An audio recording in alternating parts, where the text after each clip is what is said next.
Tonight on Eyewitness News at 5, a frightening early morning find now becomes a case of foul play. Police are looking for clues in a homicide in East Hartford. 29 years after his death, and the legacy he left is more powerful than ever. We have complete coverage on this Martin Luther King Day. Plus, the women Huskies take the hardwood in a nationally televised game, and we are courtside with the fans. Eyewitness News at 5 starts right now. Now, Eyewitness News at 5. William Jefferson Clinton, do solemnly swear that I will faithfully execute the office of President of the United States. That I will faithfully execute the office of President of the United States. And will, to the best of my ability. And will, to the best of my ability. Preserve, protect, and defend the Constitution of the United States. Preserve, protect, and defend the Constitution of the United States. So help me God. So help me God. Good luck. With his wife Hillary and daughter Chelsea by his side, President Clinton today beginning his second term in office. We have extensive coverage of the inauguration over the next 90 minutes. Coming up in just a few minutes, Gayle King will kick it off live in Washington. At 6 o'clock, the Cheshire High School Band marches into history. And don't miss Dan Kane's humorous look at the highlights and lowlights of past inaugurations. We'll get to that, but first, closer to home tonight, police in East Hartford are investigating a murder. The death of a woman found inside her bathtub yesterday was no accident. Channel 3's Jeff Cole is live in East Hartford with the very latest. Jeff? Denise, I'm at 430 Burnside Ave, where East Hartford police kicked off a murder investigation at about 2 o'clock this afternoon after the ME's office ruled that the person found here was in fact killed, murdered.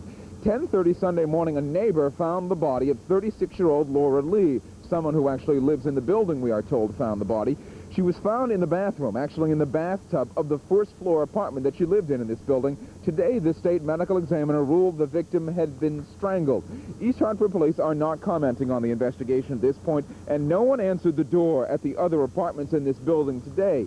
East Hartford police say they expect to have more to say by about noon tomorrow. But again, the medical examiner has ruled the death of 36-year-old Laura Lee, found in her bathtub here at 10:30 Sunday morning, a murder, and she was strangled. So we should have some more details tomorrow at noon when we're told the East Hartford chief of police is likely to talk. But at this point, a murder investigation is underway here in East Hartford. I'm Jeffrey Cole reporting live, folks. All right, we'll see what happens tomorrow. Thanks, Jeff. An autopsy may provide some clues later today in the weekend death of a Connecticut woman at a Vermont ski resort. 28-year-old Cheryl Falvey of Killingworth collapsed while waiting in the ski lift ticket line in Killington. She was rushed to a nearby medical clinic, but a doctor there was unable to revive her. A Bristol man who pleaded guilty to stabbing another guy in a racially motivated attack has disappeared. Kevin Panette's lawyer says he has not heard from his client since the 10th of January, when Panette called to tell him he was running late for his sentencing hearing that day. Now, under a plea agreement, he is supposed to get 10 years in prison. Today, a national holiday to reflect on racial harmony, the message of Dr. Martin Luther King. Across the country, his work was remembered at church services and other programs where community service was stressed and the civil rights struggle was remembered in song.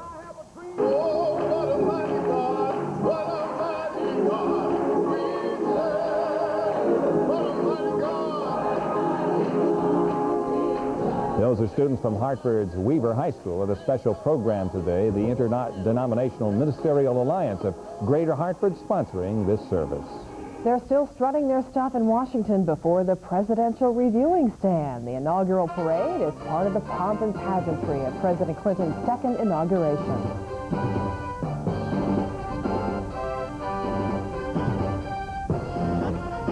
We're looking now at live pictures from Washington. It's a parade complete with floats representing turning points in American history and high school bands from all around the country, including Cheshire High. More on that a bit later. Now, they marched off shortly after Mr. Clinton took the same oath taken by every president since George Washington. In his inaugural address, he sounded a passionate call for racial and political unity. The American people returned to office a president of one party and a Congress of another. Surely they did not do this to advance the politics of petty bickering and extreme partisanship they plainly deplore.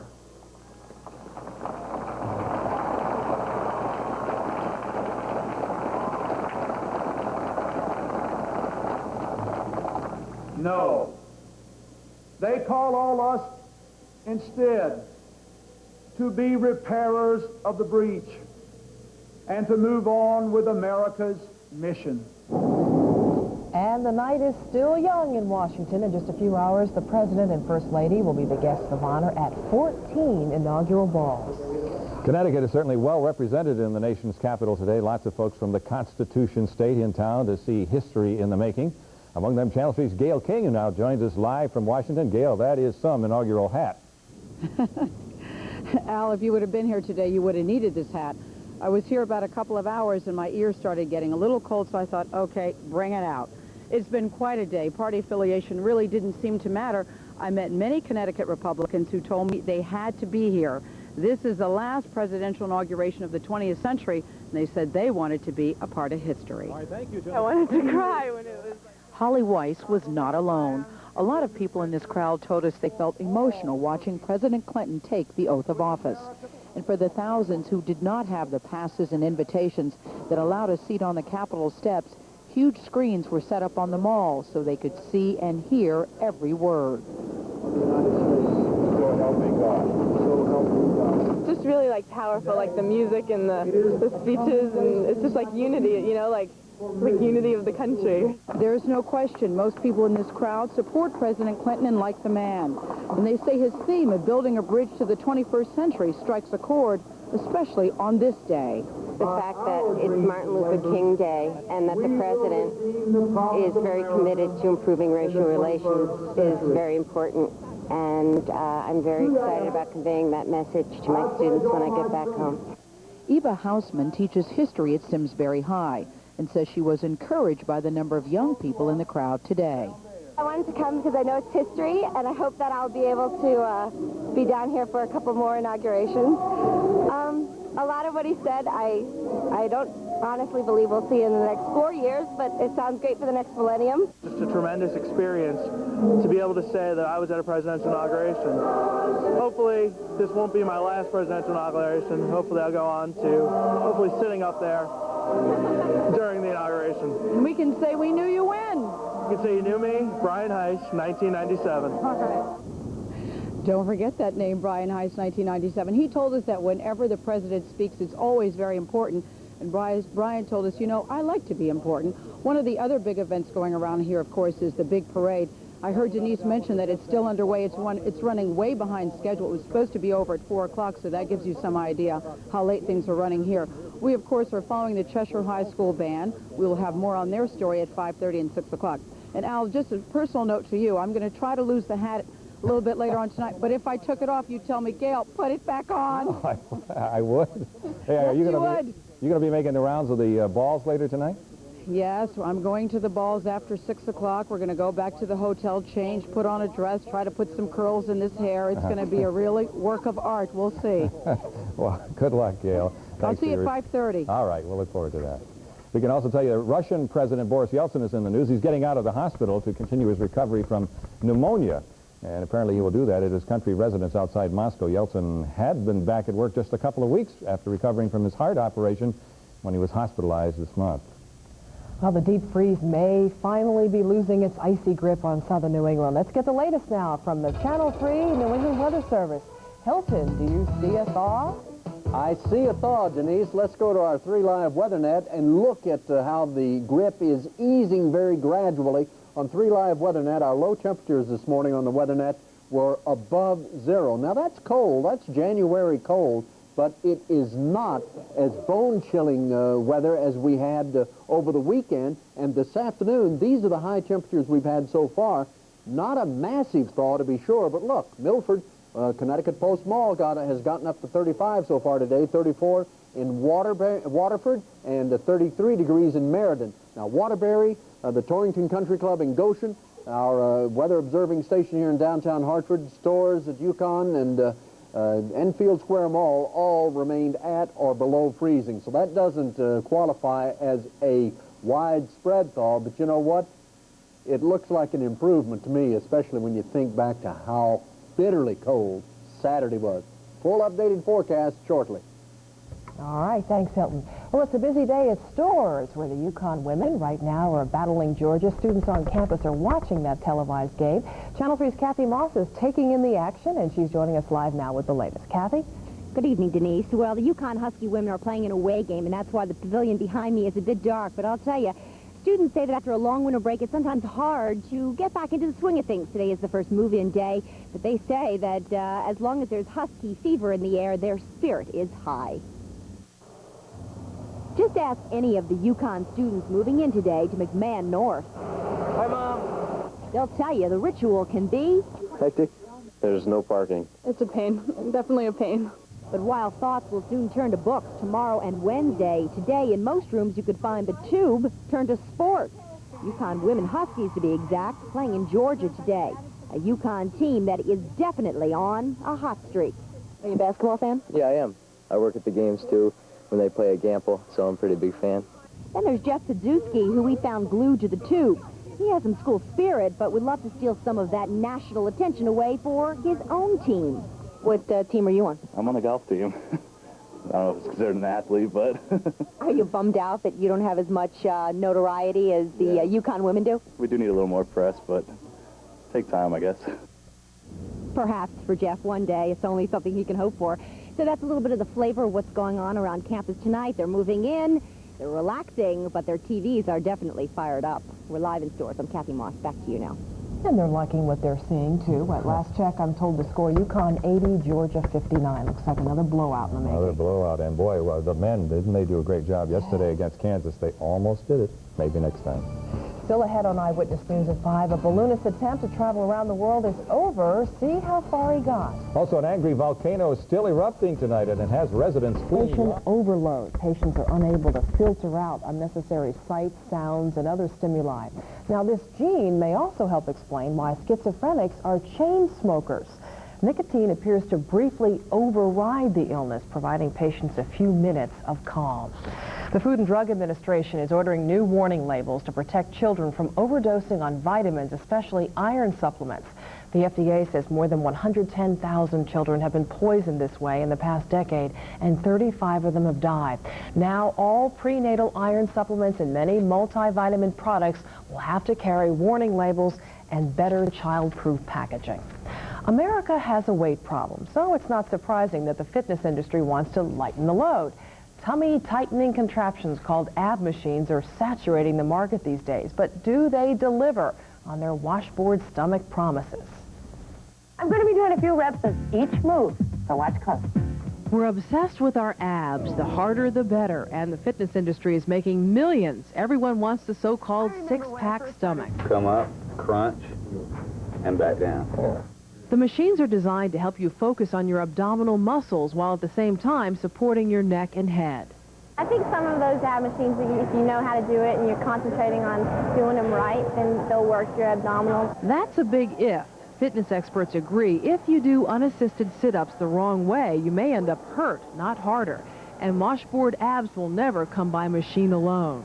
You can't just think that you're going to work those abs and all of a sudden it's going to build that six-pack that you want. You have to lose the weight that's on top of the muscles, and so that's what it's all about. It's gaining that definition, losing that fat, and allowing the muscles to stand out more. Even experts cannot convince some consumers. By no means fat, Terry Phelps is convinced this ab machine can get him the washboard look he wants. I heard it's a cheap, inexpensive way to do something at home in the privacy of your own home. I was looking forward to getting one. It became hot just right after Christmas, and right now it is as hot as it's ever been. Like I said, I bring in a stack, 5, 6 high, and they're gone within 3 or 4 days. I hope I'll have a nice six-pack at the end of 6 months, instead of the case that I have now. Now, ab machines cost about $35 to $130, and exercise experts say if you use them consistently, they can help. Yeah, I bet. A lot of people after the holidays trying to get rid of whatever they put on over the holidays. I hope it works for you. Anyway, compared to the past week, this weather we're having and the week ahead could start to feel, well, almost summer-like or spring-like. Anyway, Hilton's on the way with the latest. Sounds great, and they're calling it the biggest thing since Diet Coke, but a legal battle may get in the way.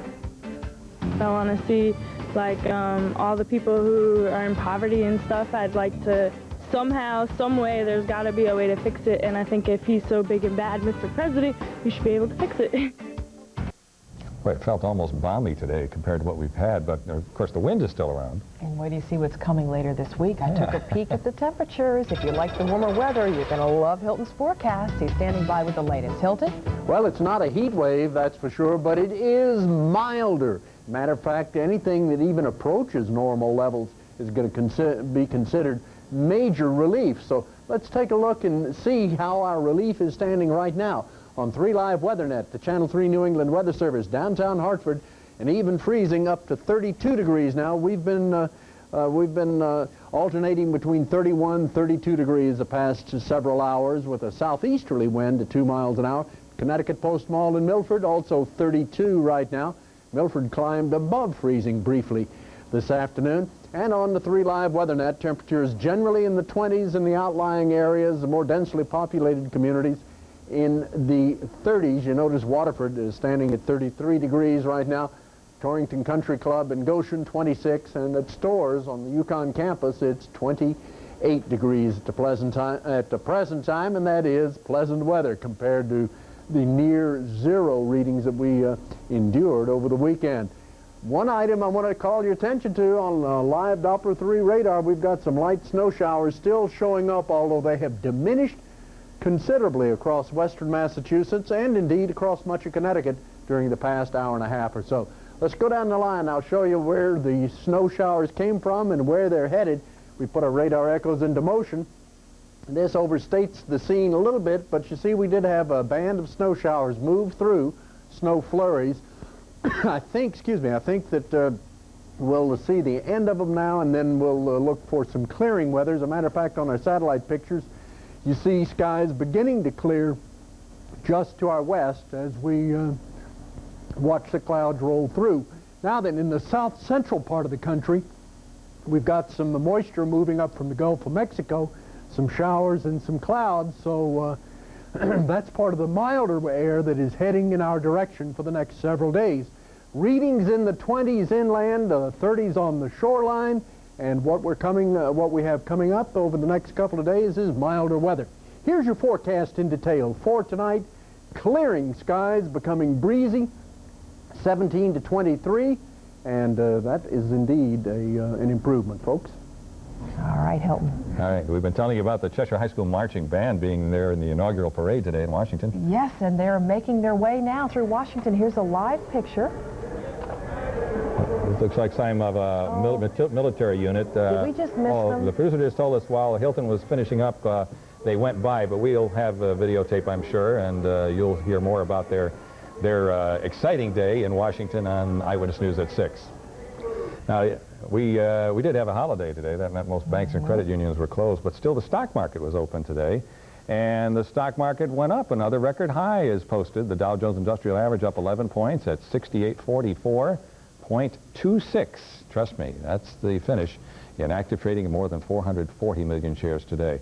Just as the folks at Coca-Cola are preparing to launch a new drink during next Sunday's Super Bowl game, a small Arkansas company says not so fast. It went to court. Now, it's the biggest new product rollout since Diet Coke. Coca-Cola introducing a new citrus-flavored drink called Surge. But the Arkansas firm, Biotech Pharmacal, claims it has rights to the name Surge, and it has been selling it since 1994. Stay tuned. And we'll be right back. Stay with us.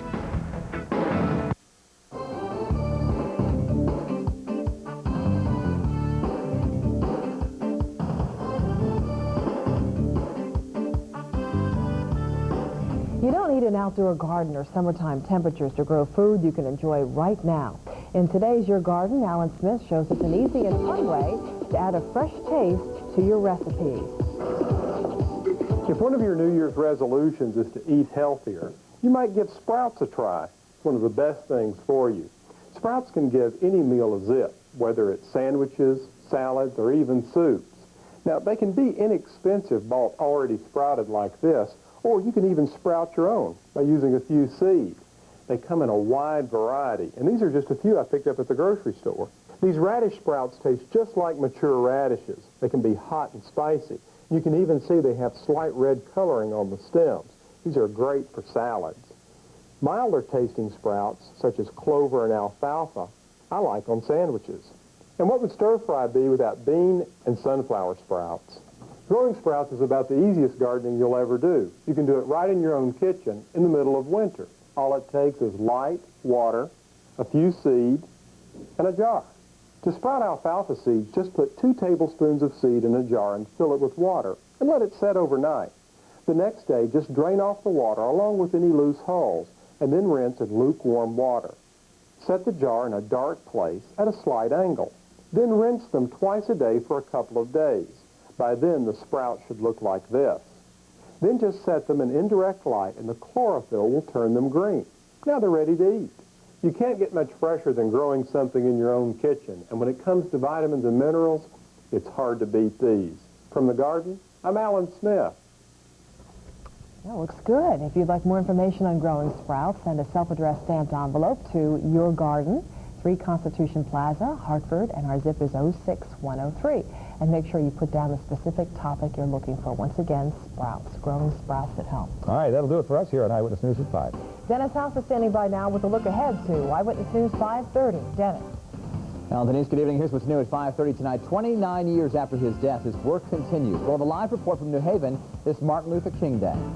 New York Governor George Pataki is rushed to the hospital following a car accident.